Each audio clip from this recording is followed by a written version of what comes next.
പ്രയാസങ്ങൾ വരുമ്പോൾ, ബുദ്ധിമുട്ടുകൾ വരുമ്പോൾ ക്ഷമിക്കാൻ പരിശുദ്ധ ഇസ്ലാം പഠിപ്പിക്കുന്നുണ്ട്. ക്ഷമിക്കുന്നതിന് വലിയ കൂലിയും പരിശുദ്ധ ഇസ്ലാം പഠിപ്പിക്കുന്നുണ്ട്. എന്ത്? ഇന്നല്ലാഹ മഅ സ്വാബിരീൻ, ക്ഷമിക്കുന്നവരോടൊപ്പമാണ് അല്ലാഹു സുബ്ഹാനഹു വ തആല ഉള്ളത്. അല്ലാഹു ക്ഷമാശീലരോടൊപ്പമാണ് എന്ന് പരിശുദ്ധ ഖുർആൻ. അതിനേക്കാൾ വലിയ ഒരു നേട്ടം ക്ഷമാശീലർക്ക് വേറെ കിട്ടാനില്ല.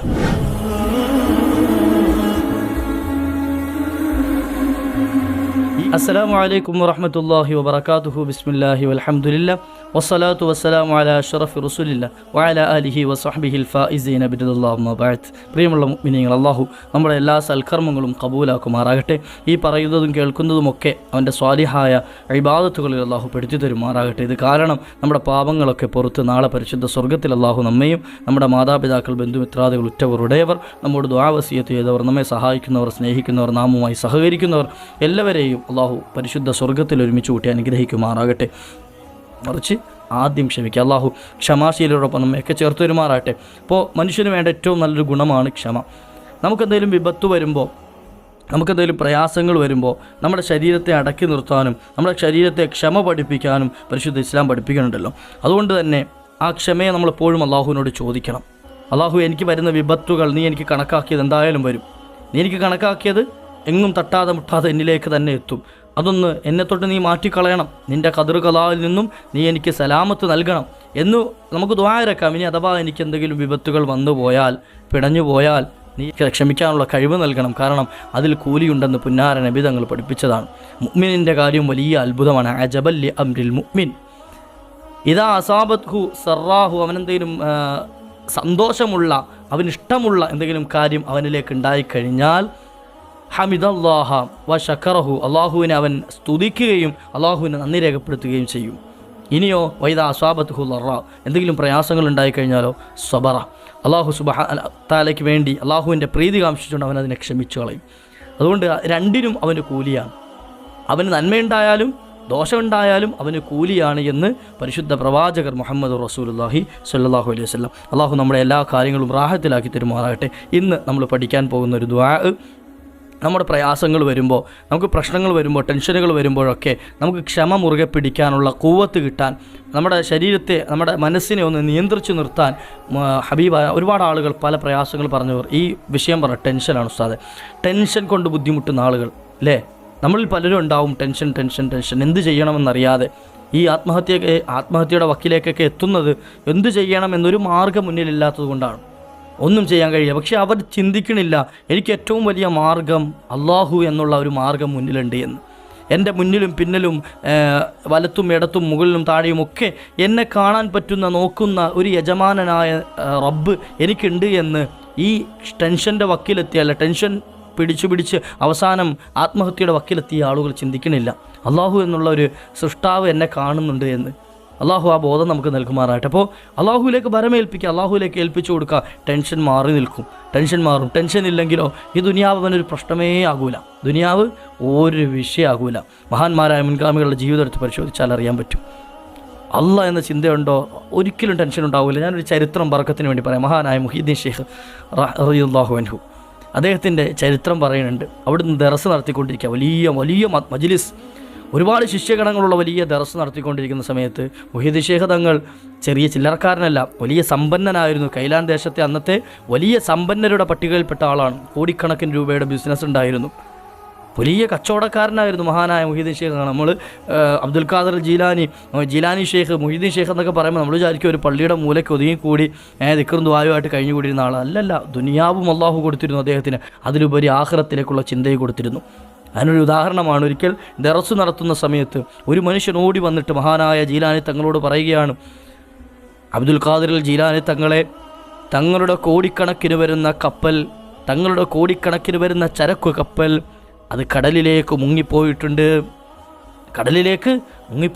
കോടിക്കണക്കിന് രൂപയുടെ നഷ്ടം തങ്ങൾക്ക് സംഭവിച്ചിട്ടുണ്ട്, തങ്ങളുടെ കപ്പലൊന്ന് മുങ്ങി നശിച്ചു പോയിട്ടുണ്ട് എന്ന്. ജീലാനി തങ്ങൾ കുറച്ചു നേരം ഒന്ന് മൗനം പാലിച്ചിട്ട് അൽഹംദുലില്ലാ കുറച്ചു നേരം ഒന്ന് മിണ്ടാതെ മൗനം പാലിച്ചിട്ട് അൽഹംദുലില്ലാ. ഇത് കേട്ടപ്പോൾ തൻ്റെ മുമ്പിലുണ്ടായിരുന്ന ശിഷ്യഗണങ്ങൾക്ക് വലിയ അത്ഭുതമായി. എന്താണ് ഉസ്താദ് പറയുന്നത്? കോടിക്കണക്കിന് രൂപയുടെ, അക്കാലഘട്ടത്തിൽ ലക്ഷങ്ങൾ, കോടിക്കണക്കിന് രൂപയുടെ സ്വത്ത് മണ്ണിലേക്ക്, വെള്ളത്തിലേക്ക് ആഴ്ന്നു പോയി എന്ന് കേട്ടപ്പോൾ അൽഹംദുലില്ലാന്നോ. അവരൊന്നും ചോദിച്ചില്ല. കുറച്ച് കഴിഞ്ഞ് അദ്ദേഹം വീണ്ടും ദർസ് തുടങ്ങി, ഇൽമു പഠിപ്പിക്കാൻ തുടങ്ങി. കുറേ നേരം കഴിഞ്ഞപ്പോൾ ഈ പോയ ആൾ പറഞ്ഞു പോയ ആൾ അയാൾ വീണ്ടും മടങ്ങി വന്നിട്ട് വീണ്ടും പറഞ്ഞു, തങ്ങളെ എനിക്ക് നേരത്തെ ഒരു തെറ്റ് പറ്റിയതാണ്, എൻ്റെ അറിവിൽ പിഴക് പറ്റിയതാണ്. അത് എന്തേ കാരണം? തങ്ങളുടെ കപ്പലല്ല മുങ്ങിയത്, മറ്റൊരാളുടെ കപ്പലാണ്. തങ്ങളുടെ കപ്പൽ സേഫായിട്ട് ലാൻഡ് ചെയ്തിട്ടുണ്ട്, തങ്ങളുടെ കപ്പൽ സേഫായിട്ട് നങ്കൂരമിട്ടിട്ടുണ്ട്, തങ്ങളുടെ കപ്പലിനൊരു കുഴപ്പമില്ല, തങ്ങളുടെ മുതൽ നശിച്ചു പോയിട്ടില്ല. അപ്പോഴും ജീലാനി തങ്ങൾ കുറച്ച് നേരം ഒന്ന് മൗനം പാലിച്ചിട്ട് അൽഹംദുലില്ലാ, അപ്പോഴും അൽഹംദുലില്ലാ പറഞ്ഞു. ഇത് കേട്ടപ്പോൾ വീണ്ടും ശിഷ്യന്മാർക്ക് അത്ഭുതമായി. അങ്ങനെ ക്ലാസ്സൊക്കെ കഴിഞ്ഞു. ഇൽമിൻ്റെ സദസ്സ് പിരിച്ചുവിടാൻ നേരത്ത് മഹാനായ ജീലാനി തങ്ങളോട് ശിഷ്യന്മാർ സംശയം ചോദിച്ചു, ഉസ്താദേ ഞങ്ങൾക്കൊരു സംശയമുണ്ടെന്ന് പറഞ്ഞു തരുമോ? അവിടുന്ന് ചോദിച്ചു, എന്താണ് സംശയം? അവർ ചോദിച്ചു, ഉസ്താദേ ഒരാൾ വന്നിട്ട് തങ്ങളുടെ കോടിക്കണക്കിന് വില വരുന്ന കപ്പൽ, ചരക്ക് കപ്പൽ നശിച്ചു പോയി എന്ന് പറഞ്ഞപ്പോൾ തങ്ങൾ അൽഹംദുലില്ലാ എന്ന് പറഞ്ഞു.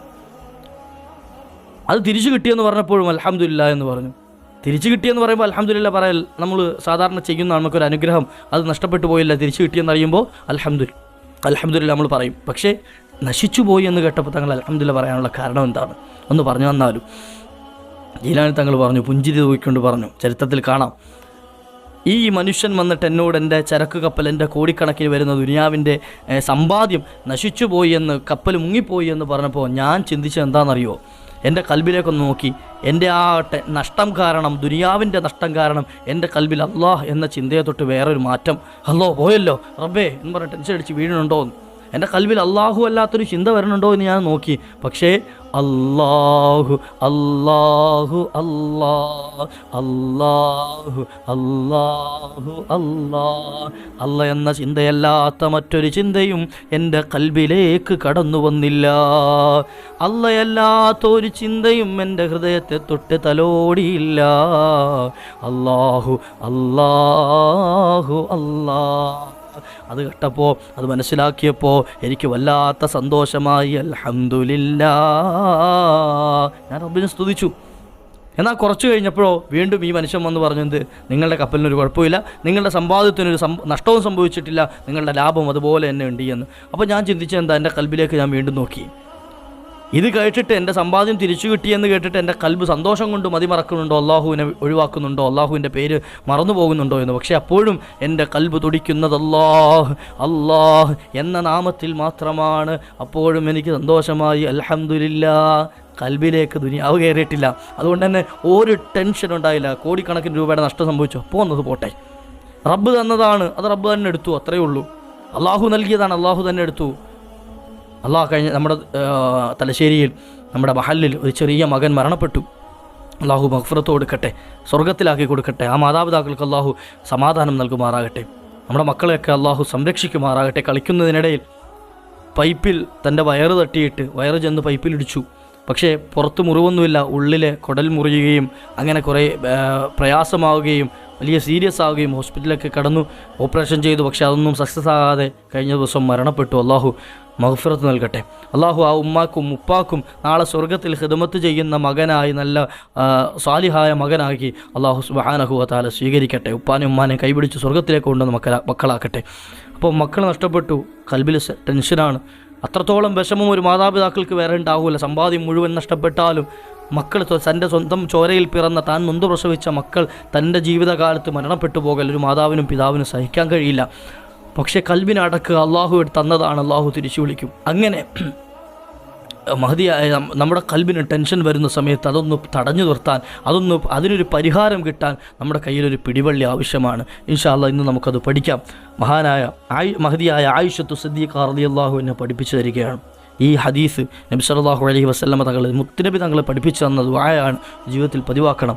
അല്ലാഹുമ്മ ഇന്നി യസ്അലുക തഅജീല ആഫിയതിക് വസബ്റൻ അലാ ബലിയതിക് وخروجا من الدنيا إلى رحمتك اللهم إني أسألك تعجيل عافيتك اللهم അല്ലാഹുവേ ഇന്നി അസ്അലുക നിന്നോട് ഞാൻ ചോദിക്കുന്നു അല്ലാഹ് തഅജീല ആഫിയതിക് എനിക്കെന്തെങ്കിലും ബുദ്ധിമുട്ടുണ്ടെങ്കിൽ ശരീരത്തിന് അസ്വസ്ഥതയുണ്ടെങ്കിൽ പെടുന്നതിന് അത് ശിഫയായി എൻ്റെ ആരോഗ്യം തിരിച്ചു കിട്ടുന്നതിന് ഞാൻ നിന്നോട് ചോദിക്കുന്നു അല്ലാഹ് വസബ്റൻ അലാ ബലിയതിക് നീ എനിക്ക് നൽകിയ ബലാഉകൾ ബലിയാത്തുകൾ പ്രയാസങ്ങൾ ടെൻഷനുകൾ മുഴുവൻ പോരായ്മകളും അതിൽ നിന്നും ക്ഷമിക്കാൻ എനിക്ക് നീ തൗഫീഖ് നൽകണേ അല്ലാഹ് നിന്നോട് ഞാൻ ഞാൻ ആ സബറിനെ, ക്ഷമയെ ചോദിക്കുന്നു റബ്ബേ. വജമ്മിൽനി വഖുറൂജൻ മിനദ്ദുനിയ ഇലാ റഹ്മതിക് വഖുറൂജൻ മിനദ്ദുനിയ ഇലാ റഹ്മതിക്. നിൻ്റെ റഹ്മത്തിലേക്ക് ദുനിയാവിൽ നിന്നും ഞങ്ങൾ യാത്ര പോകുന്നത്, പുറപ്പെടുന്നത് നിൻ്റെ റഹ്മത്തിലേക്കാകാൻ, നിൻ്റെ പരിശുദ്ധ സ്വർഗത്തിലേക്കാകാൻ നിന്നോട് ഞങ്ങൾ ചോദിക്കുന്നു റബ്ബേ. ഈ ഒരു ദുആഇനെ ജീവിതത്തിൽ പതിവാക്കാൻ, ആ ദുആ കാരണം നമ്മുടെ ഖൽബിൻ്റെ ടെൻഷൻ മാറാൻ, പ്രയാസങ്ങൾ നീങ്ങാൻ, ശരീരത്തിൻ്റെ അസ്വസ്ഥതകൾ മാറാൻ, ബാഹ്യവും ആന്തരികവുമായ സുഖം കിട്ടാൻ കാരണമായി തീരുന്ന ഒരു ദുആ മഹദിയായ ആയിഷ റളിയല്ലാഹു അൻഹ പുന്നാര നബിതങ്ങളിൽ നിന്ന് നമുക്ക് പഠിപ്പിച്ചു തരികയാണ്. ജീവിതത്തിൽ പതിവാക്കാൻ അള്ളാഹു ഭാഗ്യം തരുമാറാകട്ടെ. അള്ളാഹു ഭാഗ്യം തരുമാറാകട്ടെ. പുന്നാര നബി സല്ലല്ലാഹു അലൈഹി വസല്ലമ തങ്ങളോടൊപ്പം നാളെ സ്വർഗത്തിൽ ടെൻഷനില്ലാത്ത വിഭാഗം സ്വർഗവാസികളോടൊപ്പം നാളെ ആ സ്വാബിര്യങ്ങളോടൊപ്പം ഒരുമിച്ച് കൂടാൻ അള്ളാഹു നമുക്കൊക്കെ ഭാഗ്യം നൽകുമാറാകട്ടെ. യജമാനനായ റബ്ബ് നമ്മുടെ കൂടെയുണ്ട്. എത്ര വലിയ പ്രയാസം വന്നാലും, ടെൻഷൻ വന്നാലും, വിപത്തുകൾ വന്നാലും, ആപത്തുകൾ വന്നാലും, അപകടങ്ങൾ വന്നാലും, മുസീബാത്തുകൾ വന്നാലും അതൊക്കെ ഈ ദുനിയാവിലേ ഉള്ളൂ.